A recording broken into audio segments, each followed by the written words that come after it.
पंढरपूर पालखी मार्ग विषय गाजतोय. सुषमा अंधारेनंतर काल अधिवेशनामध्ये विजय वडेवार यांनी असं म्हटलं की पहिल्यांदा म्हटलं पंढरपूर मोहोळ या रस्ता 59 रुपये खर्च झाले. 59 किलोमीटरच्या अंतरावरती 1400 कोटी रुपयाचा घोटाळा केलेला आहे असं म्हटलंय. आणि थोड्याच वेळामध्ये परत त्यांनी असं म्हटलं की चंद्रपूर जिल्ह्यातील पनीर त्या इथून 49 किलोमीटर म्हणजे 59 आणि 49 यामध्ये 10 किलोमीटर अंतर पडला. म्हणजे त्यांनी जिल्हाही उघडला, तालुकाही उघडला, फक्त पालखी मार्ग तिथून. त्याबद्दल काय सांगाल?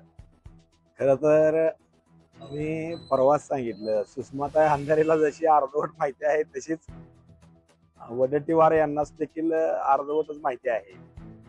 त्या ठिकाणची खरं तर मी तर असं म्हणेन की त्यावेळेचे महसूल मंत्री थोरात साहेब, वडेट्टीवार साहेब, सुषमा अंधारे मॅडम आणि उद्धव साहेब हे सरकारमधले घटक होते. ज्यावेळेस मोबदला मिळाला त्यावेळेस तर ह्यांनी चौघांनी मिळून त्या ठिकाणी मीटिंग घ्यावी आणि खरं पालखी महामार्ग कुठनं गेलाय, पेनूर गाव कुठं आहे, पनेर कुठं आहे, चंद्रपूर कुठं आहे, नेमकं ह्याची खात्री करावी.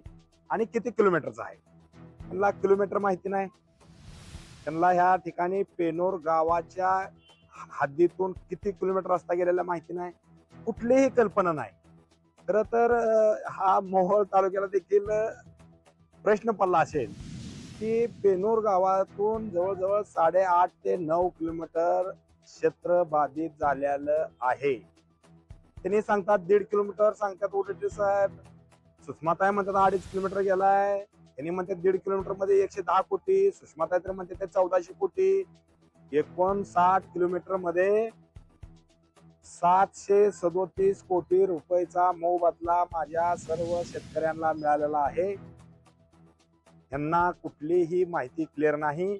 त्यांनी खरं तर माहिती घ्यावी, माहिती घेऊन ह्या ठिकाणी बोलावं. काय तर विरोधक म्हणून त्या ठिकाणी बोलायचं, विरोधक म्हणून काय तर प्रश्न मांडायला पाहिजे म्हणून कुठला तर प्रश्न घ्यायचा आणि तो मांडायचा. खरं तर त्या ठिकाणी वस्तुस्थिती पार्श्वभूमी काय आहे ह्या ठिकाणची, आपण ज्यावेळेस विधान भवनामध्ये अधिवेशनामध्ये प्रश्न मांडता त्यावेळेस आपण माहिती पुरेपूर घेत नाही का? त्यावेळेचे महसूल मंत्री कोण होते?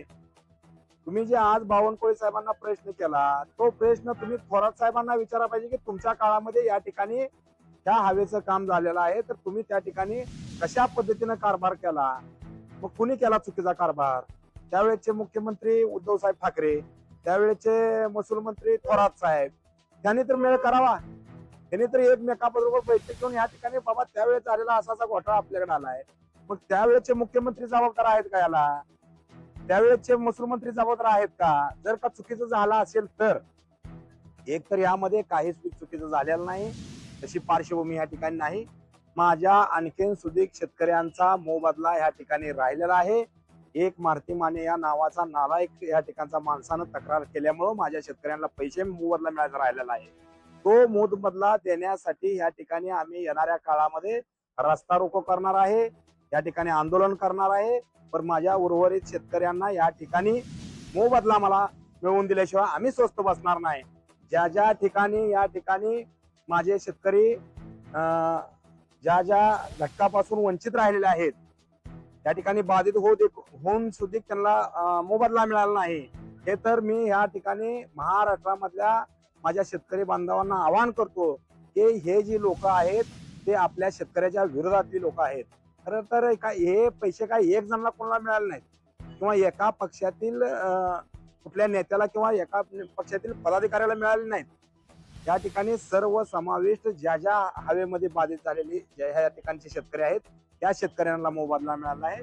वडेट्टीवार साहेब काय म्हणाले की बाबा एका व्यक्तीच्या नावावर 3-3, 4-4 वेळा पैसे कसे जमा होतात?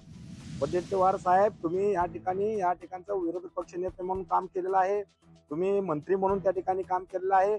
तर या ठिकाणी अवॉर्ड होत असताना जमिनीचा अवॉर्ड वेगळा झाला, फळ झाडाचा अवॉर्ड वेगळा झाला, त्या ठिकाणची पाईपलाईन विहिरीचा अवॉर्ड वेगळा झाला.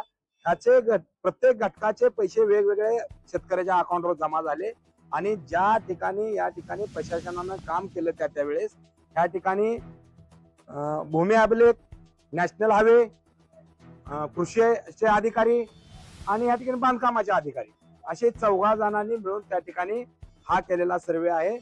चारीच्या चारी विभागाचे अधिकारी त्या ठिकाणी होते.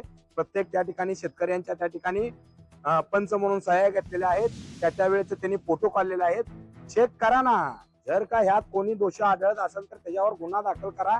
बडबड करण्यापेक्षा या ठिकाणी पेनोर या ठिकाणी माझ्या तुम्ही या ठिकाणी येऊन पाहणी करावी, पालखी महामार्गाची पाहणी करावी. त्या ठिकाणी तुम्हाला पालखी महामार्ग कुठून गेलाय, किती किलोमीटर झालाय आणि त्याचा टोटले रक्कम किती आहे ह्याची तर तुम्हाला माहिती आहे का? तुम्ही ढगात गोळ्या आणल्यासारखं तिथं बसून या ठिकाणी माझ्या शेतकऱ्याच्या विरोधात भूमिका घेऊ नका. ती तुम्हाला येणाऱ्या काळामध्ये, येणाऱ्या प्रत्येक निवडणुकीमध्ये तुम्हाला त्या गोष्टीचं, ही माझी सर्वसामान्य शेतकरी, माझा हे सर्वसामान्य मायबाप जनता तुम्हाला याचं उत्तर पेटीतून देईल. ह्या ठिकाणी केलेला आरोप हे राजकीय दृष्टिकोनातूनच आहेत. परंतु ह्यामध्ये ना चरणराज चौरे शिवसेनेचा जिल्हा प्रमुख किंवा रमेश माने भाजप तालुका अध्यक्ष ह्या दोघांनाच काय मोबदला मिळालेला नाही. अनेक जणांना या ठिकाणी मोबदला मिळालेला आहे. जवळजवळ 59 किलोमीटर मध्ये हजारो शेतकरी या ठिकाणी आहेत. हजारो शेतकऱ्याला मोबदला मिळालेला आहे आणि कुठल्याही गोष्टीमध्ये या ठिकाणी चुकीच्या पद्धतीनं कुणाला पैसे जमा झालेले नाहीत. अधिकारी पैसे देत असताना एखाद्याला पैसे देण्यासाठी आपलं नोकरी धोक्यात घालणार नाही, आपलं कुटुंब धोक्यात घालणार नाही, याची अधिकाऱ्यांनी काळजी घेतलेली असणार आहे. त्या ठिकाणी अशा पद्धतीनं कुठेही पैसे जमा झाले नाहीत. आम्हाला देखील या ठिकाणी 3-3, 4-4 गट जाऊन त्या ठिकाणी आम्हाला मोबदला मिळालेला आहे. या ठिकाणी मी परवा बी सांगितलं की माझ्या गावठाण हद्दीतील 1066 गट नंबर, बिनूर हद्दीतील 1048 गट नंबर आणि पाटकुल हद्दीतील 80 गट नंबर अशा ठिकाणी माझं त्या ठिकाणी बाधित झालेलं क्षेत्र आहे. याची चौकशी करावी. मी कुठल्या बांधकामाचे पैसे कशा पद्धतीने घेतले, मी पाईपलाईनचा 1 रुपया देखील मला आणखीपर्यंत मिळालेला नाही. मला त्या ठिकाणी फळझाडाचं किती मिळाले आहेत, माझं क्षेत्र किती गेलेलं आहे याची खात्री करा. एखाद्याचे उगाच राजकीय काहीतरी बदनामी करण्यासाठी किंवा राजकीय षडयंत्र म्हणून त्या ठिकाणी ह्या गोष्टीला समोर जाण्यापेक्षा तिथली पार्श्वभूमी तपासावी. या ठिकाणी वडट्टीवार साहेबांना तुमच्या माध्यमातून आवाहन करतोय, सुषमाताई अंधारे यांना आवाहन करतोय की तुम्ही खरं तर राजकीय असाल तर त्या ठिकाणी तुम्ही ह्या ठिकाणी येऊन तुम्ही या ठिकाणी पाहणी करावी पालखी महामार्गाची. पालखी महामार्ग कुठल्या गावातून गेलाय, किती किलोमीटर गेलाय याची खात्री करावी आणि मग तुम्ही त्या ठिकाणी हा प्रश्न उचलून धरावा एवढी मी तुम्हाला विनंती करतो.